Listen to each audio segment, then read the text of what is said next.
అందరికీ నమస్కారం అండి. క్రికెట్‌లో భారీ భూకంపం, పరిస్థితి దారుణం అని చెప్పేసి మనకు ఒక ఇన్ఫర్మేషన్ అయితే వచ్చింది. అసలు ఎందుకు క్రికెట్‌లో అంత పరిస్థితి నెలకొంది అనే విషయాలు మనం పూర్తిగా దీంట్లో తెలుసుకుందాం.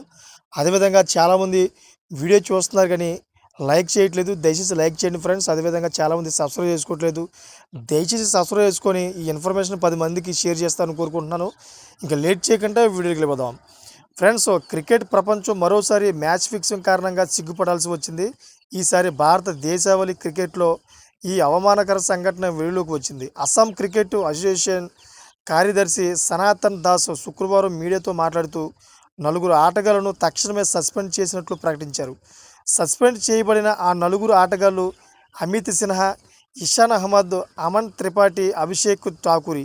మరి సస్పెండ్ అయిన ఈ నలుగురు ఆటగాళ్లు క్రికెట్లో అవినీతి సంబంధిత కార్యకలాపాల్లో పాలు పంచుకున్నారని సనాతన్ దాస్ వెల్లడించారు.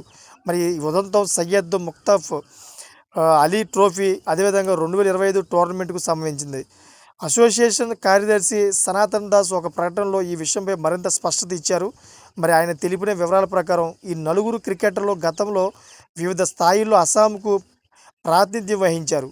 సయ్యద్ ముఫ్తాక్ అలీ ట్రోఫీ 2025లో అస్సాం తరపున ఆడిన కొందరు ఆటగాళ్లను ప్రభావితం చేయడానికి, ఉసిగొల్పడానికి వీరు ప్రయత్నించారు.